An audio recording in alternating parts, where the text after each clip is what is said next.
anciennement, il y avait plus d'erreurs parce que les gens le faisaient à la mitaine. Fait que des fois, c'est un vieux notaire, ben juste vérifier, surtout si c'est fait à la mitaine.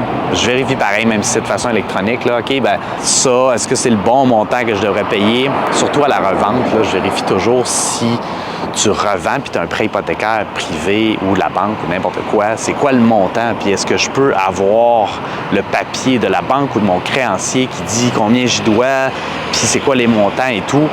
Parce que souvent, il y a des erreurs là-dessus. S'il y a des chiffres qui sont pas bons, là, ou s'il y a des affaires que vous ne devriez pas payer, là, dites-le au notaire. C'est sûr que c'est des professionnels, ils vont essayer de se backer un peu puis de se défendre, mais c'est quand même un service, puis c'est quand même toi le client.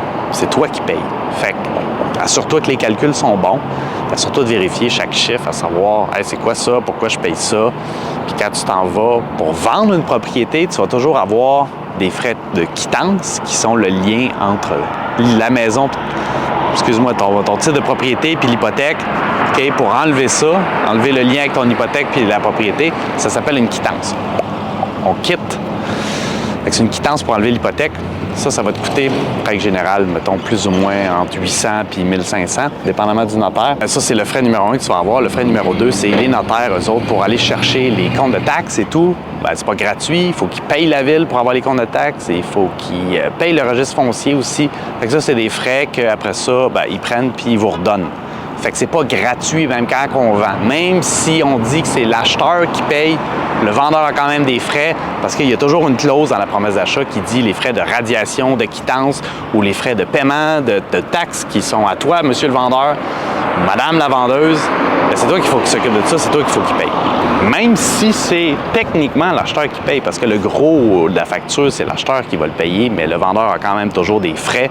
Fait que pense pas que si tu vends 500 000, tu n'auras pas 500 000 dans tes poches. Il y a toujours des petits frais reliés à ça. C'est pas des taxes de ci, de ça, tirer des relevés, publier des choses. Troisième chose, tu ne vas pas avoir ton argent tout de suite chez le notaire. Il y a beaucoup de gens qui me demandent ça, genre hey, quand est-ce que je vais avoir mon argent? Tu ne vas pas l'avoir tout de suite chez le notaire. Ce qu'on fait chez le notaire, c'est qu'on signe les papiers. On officialise la vente, mais il faut que ces papiers-là soient publiés au registre foncier, qui est le registre gouvernemental où est-ce qu'il y a tout ce qui est relié avec les transactions. C'est relié avec le numéro de cadastre là, sur ta propriété, sur ton terrain. Okay? Tout ce qui est relié avec ça, ça va être publié sur le registre foncier. Puis il faut qu'il publie. C'est quoi le gouvernement? C'est pas instantané, là. C'est des vieux systèmes, c'est lent. Fait que ça prend à peu près 24-48 heures pour que ça soit publié. Une fois que c'est publié, là, le notaire, légalement, il a le droit de débourser l'argent.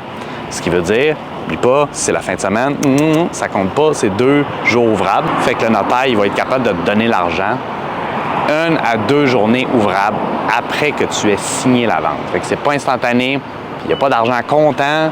Même si je dis que j'achète cash, je te donne pas une mallette de cash, l'argent passe tout par le notaire. Faire ça de façon légale. Normalement, règle générale, il n'y a pas d'argent qui se transige acheteur-vendeur. Tout passe par le notaire. Il y a quelques exceptions, des fois, que si le vendeur a vraiment besoin d'argent, ou est-ce que là, on peut donner un dépôt directement au vendeur, mais c'est vraiment pas recommandé. Les notaires n'aiment pas ça parce qu'ils savent pas vraiment, ils peuvent pas contrôler, surtout quand c'est des gros montants. Fait que faire attention à ça. Fait que les bonnes pratiques avec un notaire, ça ressemble à ça. Puis gêne-toi pas de magasiner les notaires parce qu'il n'y en a pas un qui travaille pareil, puis il n'y en a pas un qui est le même prix.